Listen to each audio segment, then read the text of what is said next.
库尔斯克今日战报，乌军攻下克列涅沃，直逼雷利斯克。格卢什科夫卡方向被困俄军投降，俄罗斯资源到达极限，库尔斯克和乌东战场可能要2选1。莫斯科拉起核警报，罗斯托夫遭遇乌军大规模空袭。乌军47旅和110旅在红军村方向全歼回防库尔斯克俄军。精彩资讯即将开始。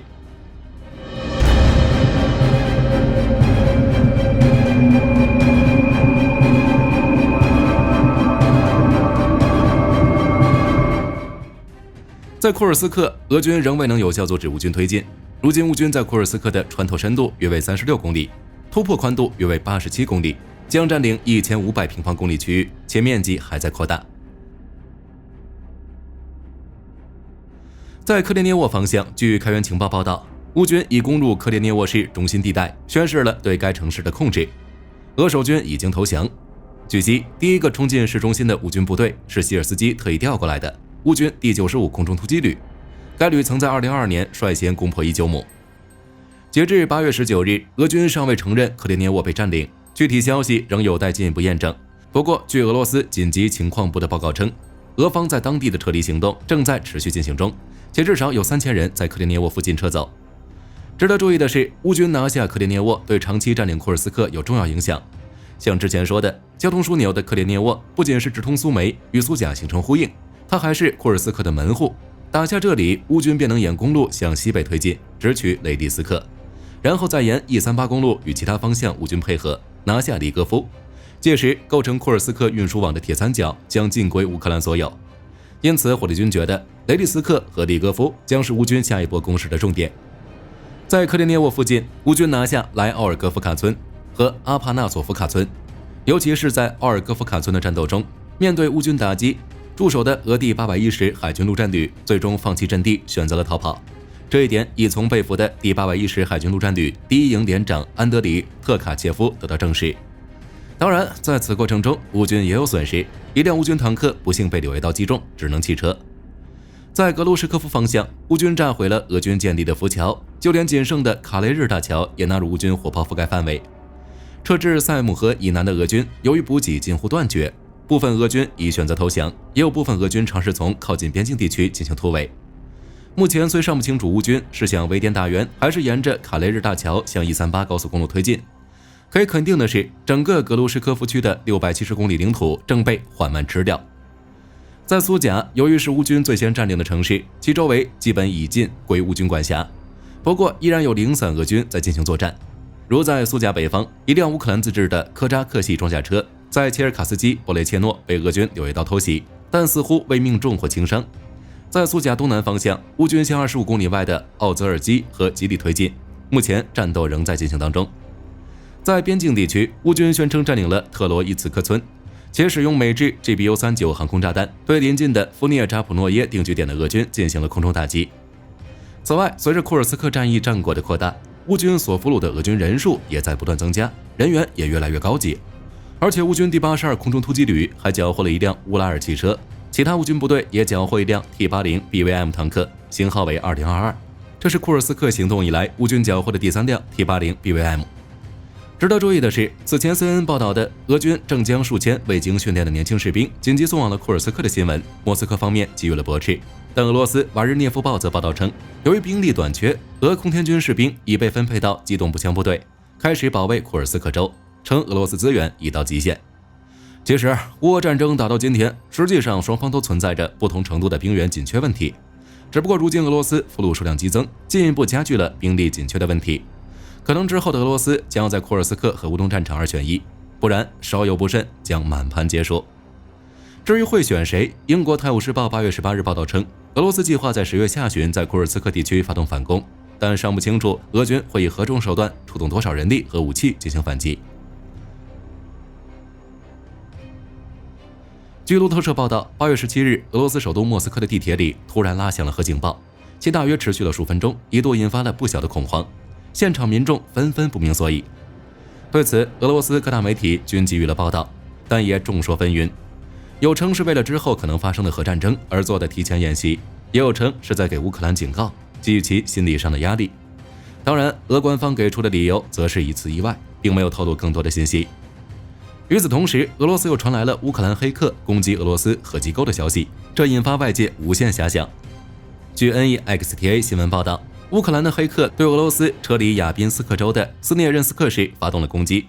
其攻击对象是俄罗斯的互联网提供商 Vega。据已知的信息显示 ，Vega 是斯涅任斯克市唯一的互联网提供商。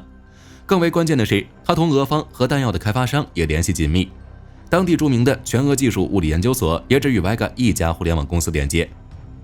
报道称，乌克兰的黑客攻击效果大大超出预期，让 Vega 上的1173台交换机和10台服务器停止了运行，并完全破坏了其中的数据。据悉 ，Vega 向当地俄罗斯多个战略企业提供的互联网和通信服务已经被封锁了5天，并且确定不了恢复时间。Vega 机构也发布报告称，黑客的攻击甚至成功获取了该工厂不少员工的个人数据，且有许多文件被窃取。综上所述，尽管乌克兰黑客攻击的俄机构并不是莫斯科方向的，但它释放的信号是否意味着乌克兰已经有能力对俄罗斯的该机构发起直接攻击呢？除此之外，俄罗斯罗斯托夫州也遭到了乌军的大规模空袭。据乌总参谋部报告称，乌军出动了多架无人机袭击了罗斯托夫州普罗列塔尔斯克的卡夫卡兹油库，并造成该设施至少发生2次爆炸。据现场目击者描述，来袭无人机至少有5架。近期乌军由于库尔斯克行动，无人机所针对的是俄空军基地、铁路交通线等目标。没想到现在又重新恢复了对俄能源设施的打击，俄军的战略资源还能支持多久？此外，据 ISW 报道，其实俄罗斯和乌克兰曾计划于8月份在卡塔尔举行会晤，来讨论暂停对双方能源基础设施打击的可能性。但在乌军的库尔斯克行动开始后，俄罗斯暂时推迟了峰会。对此，华盛顿邮报8月17日援引熟悉此事的乌方官员和外交官报告称，即使乌军没有对库尔斯克州进行行动，峰会可能的成功性也只有20%或更低。据报道，其实自2024年6月以来，在卡塔尔向乌克兰和俄罗斯提出建议后，俄罗斯和乌克兰一直在讨论暂停核电。目前，据乌克兰总统府表示，卡塔尔的3方会议将于8月22日通过视频会议进行，但目前尚不清楚俄罗斯是否会参与。在乌东战场，俄军在多个地区开始撤离，回防库尔斯克，但却遭到了乌军的阻击。据开源情报报道，乌军第47旅和第110旅在炮火和布雷德利步兵战车的加持下，对红军村方向撤退的俄军发动突袭，最终全歼，而俄方则予以否认。目前消息有待进一步验证。而俄军距离红军村仍有大约12公里的路程，战线并未有太大变化。不过有消息称，俄军目前有2个进攻的关键点，即诺和罗迪夫卡南北2侧的工业山丘。如果这2个战术高地被占领，诺和罗迪夫卡的补给将完全被切断供应，乌军可能不得不放弃这里。顿涅茨克其他战线8月18日，乌军重新夺回了塞夫尔斯克和伊万诺达里夫卡东郊的一些阵地。在托列茨克方向，8月18日，有俄军视博主称，俄军控制了纽约村的大部分地区，该据点再次易主。据乌总参谋部报告说，8月18日，俄军第1斯洛维扬斯克摩托化步兵旅在基罗维和扎利茨内附近出动了12辆装甲车，进行了加强连级机械化攻击，结果不仅将其击退，还摧毁了俄军10辆装甲车。在哈尔科夫，战线没有变化，但据乌克兰哈尔科夫集团军报告称，俄军突击队正在赫利伯克附近重新集结，并在加强斯塔里察阵地，以防乌军的袭击。8月18日，德国财政部部长克里斯蒂安·林德纳回应了德国暂停向乌克兰提供援助的说法。此前，德国法兰克福汇报报告称，德国联邦现行的预算计划中不包括对乌克兰进一步拨款的条款。对此，克里斯蒂安·林德纳指出，德国的双边援助未来将部分转向国际项目，如基奇集团利用冻结的俄资产向乌克兰提供500亿美元贷款。德国财政部还强调，2024年以及未来几年的预算拨款里也有援助，还有额外短期资金需要联邦议院批准。同时，德国还强调，自乌俄开战以来，德国已援助超过乌克兰340亿欧元，仅在今年就向乌克兰援助了70亿欧元。德国总理舒尔茨也并没有要求德国国防部不再批准向乌克兰提供军事援助的申请，相反，援助金额申请还在不断获批。此外，欧洲议会国防委员会主席也驳斥了德国削减对乌克兰国防援助的说法。他甚至强调，必须利用当前反对俄罗斯的势头，延长对乌克兰的军事援助。据《每日邮报》报道，英国国防部8月16日晚借用美国加州的太空部队基地，用 SpaceX 公司的猎鹰9号飞船成功发射了首枚国产监控卫星迪卡。发射数小时后，发射中心接到来自于迪卡的消息，及迪卡卫星成功进入轨道。据悉，这枚由英国萨里卫星技术有限公司于2022年开始在英国本土研发制造的卫星，是英国国防部首枚全资拥有的卫星。该卫星将增强英国国防部的监视、监控和侦察能力，并用于为政府提供地球资讯，如监控自然灾害、气候变化对全球的影响等。英国国防采购和产业部长伊格尔表示，此卫星的发射兑现了英国对推动本土科技发展的承诺。英国太空司令部的保罗·泰德曼将军也送上了自己的祝福，称16日是英国太空事业的一个伟大的日子。俄罗斯战略轰炸机再减一，图 2M3 在伊尔库茨克州坠毁。俄罗斯国防部声称，图 2M3 坠毁在无人地区，地面无设施受损，机组人员弹舱逃生，无生命危险。初步判断事故由技术故障引起。就当前流出的事故影片来看，这个说法没什么问题。图 2M3 坠毁时引发大火，估计是因为俄空天军维修后勤保障能力不足，燃油系统或发动机出现故障，其他类型的故障很难在空中就开始燃烧。而且图 2M3 的坠毁地点位于伊尔库茨克州列姆霍沃区，距离乌俄前线5000公里。爱国者导弹或者 S-200 SAM 总不能飞越5000公里击毁这架图 2M3。而且在乌军进攻俄本土的情况下，乌克兰的特种人员也没必要跑到西伯利亚地区展开游击战。此外，从坠毁地点可以看出，这架图 2M3 隶属于俄远程航空兵第326重型轰炸机航空师第200团，该团驻扎在伊尔库茨克州贝拉亚空军基地，属于俄罗斯空天军4支装备图 2M3 的单位之一。另外3个分别是近卫第22重型轰炸机航空师第4052团以及第43远程航空兵训练中心。需要注意的是，这是俄罗斯空天军在2024年损失的第2架图 2M3。4月19日的时候，已经就有一架图 2M3 被 S-200 AM 击落。这就有一个问题了，俄罗斯现役的图 2M3 还剩多少架？2022年12月5日，俄军加列涅沃空军基地3架图 2M3 因无人机袭击受损3架。2023年8月19日，由于无人机袭击，索尔奇空军基地1架图 2M3 被摧毁，2架图 2M3 受损。2024年7月25日，乌克兰无人机还奔袭1800公里，击中俄军奥列尼亚机场的2架图 2M3，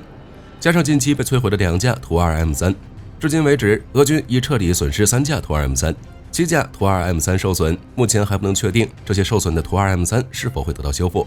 根据军事平衡的数据，截至2023年年中，俄罗斯空天军大约拥有57架图 2M3， 目前最多拥有55架。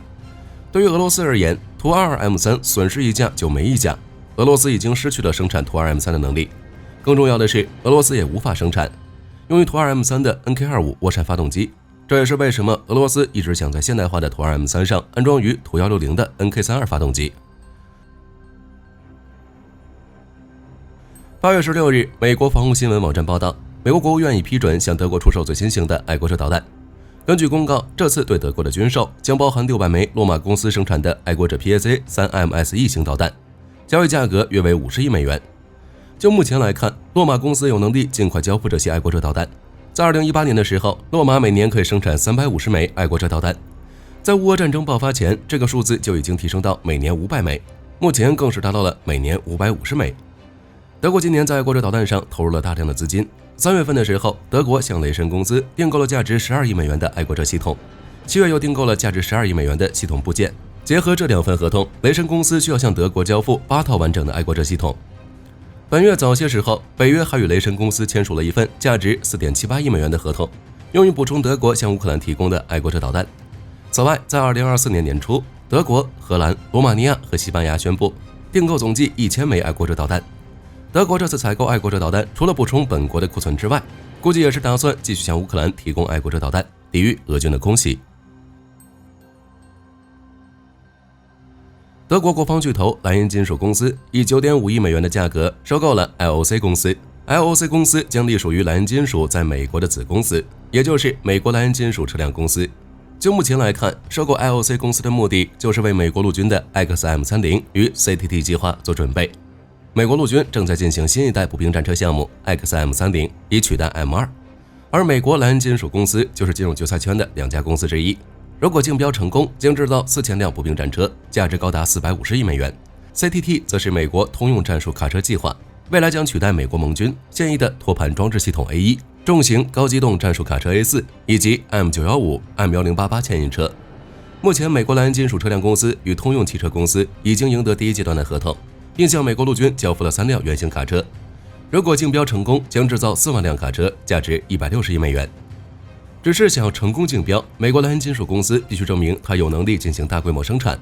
这二者的价值已经足够莱茵金属收购 LOC 公司。目前 LOC 公司在密歇根州设有3家工厂，在俄亥俄州圣马利斯拥有1家工厂，拥有1000名员工，生产动力传动系统、悬架、轨道系统，其产品用于军事装备以及农业、建筑和采矿等行业。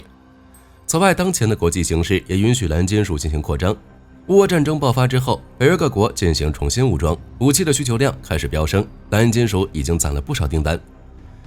早些时候，莱茵金属就收到了德国军方价值高达85亿欧元的火炮弹药订单，创下了该公司史上最大订单记录。155毫米炮弹的总数可能达到数百万枚，从而补充德国军方的消耗。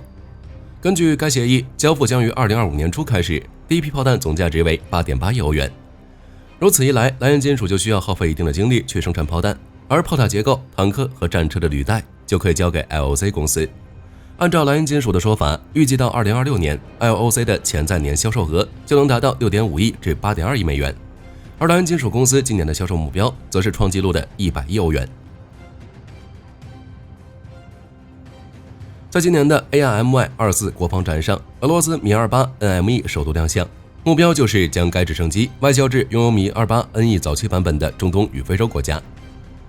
米格28 NME 属于米格28 NM 的外销版本，E 就是代表外销。该系列最早的型号为米格28 N， 属于米格28的夜间作战版本，最早于1996年11月推出，但是直到2009年才开始服役。米格28 NM 则是该机的升级版，配备了更先进的武器和瞄准系统，并新增双向数据链，机顶搭载了 N.25 球形围顶雷达，可全天候作战。米格28 N 的外销版本米格28 NE 已经出售至伊拉克、孟加拉、肯尼亚、阿尔及利亚、乌干达等非洲国家，并服役多年。俄罗斯推出米格28 NME， 同样主打中东与非洲市场。目前有消息称，部分非洲国家对购买俄制的米格28 NME 很有兴趣。据俄罗斯消息报最新消息，俄罗斯自称已掌握了一种能够把任何船只迅速变成无人艇的全新技术，从而节省制造无人艇的时间。那么，俄罗斯究竟是如何实现这一变化的呢？俄罗斯认为，如果从零开始建造无人艇，那么必将付出漫长的时间，还要花费昂贵的成本。但如果把现成的船只加装上相应的控制系统，就能够立刻将其变成遥控无人艇。这样一来，既不用浪费时间造船，还能够将符合要求的船只转化为无人艇。这项技术主要的核心内容就是如何把要加装的控制系统与原有船只的操作系统进行集成。对于已经改装后的无人艇，操作员可以在岸上通过无线电的形式对其发送指令，以控制方向盘或发动机的传动装置，实现前进或后退。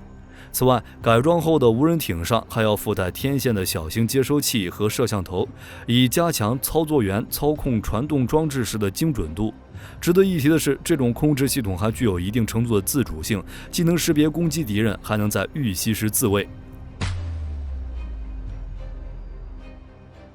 据保加利亚军事网最新消息，8月15日，北约盟国在波罗的海上空执行训练任务，展示了盟国间的联合作战能力。此次演习由设在拉脱维亚利耶尔瓦尔代的控制和报告中心负责，并由拉脱维亚空军提供支持。参演成员包括西班牙和芬兰的 FA-18 战机、意大利的欧洲战斗机以及瑞典的鹰狮战机。其中，意大利的欧洲战斗机目前驻扎在立陶宛的西奥利埃，是执行北约波罗的海空中警戒任务的作战部队之一。而西班牙的 FA-18 战机特遣队也在罗马尼亚执行警戒任务，且在此次飞行任务过程中，还使用荷兰皇家空军的空客 A330 MRTT 加油机进行了空中加油。值得一提的是，早在2017年，北约就已经在爱沙尼亚、立陶宛、拉脱维亚和波兰部署了多国战斗机群。而当俄罗斯入侵乌克兰后，北约决定在此基础上对战斗机群进行加强，于是，在保加利亚、匈牙利、罗马尼亚和斯洛伐克又建立了4个新的多国战斗群，这使得北约多国战斗群的总数达到了8个，同时也促使地面作战部队数量增加了1倍，有效增强了北约东翼的作战能力，确保了当前必要的空中优势。好了，本期节目到这里就结束了。大家觉得莫斯科的核警报是不是一次意外呢？欢迎在评论区留言。我是霍立军，下期再见。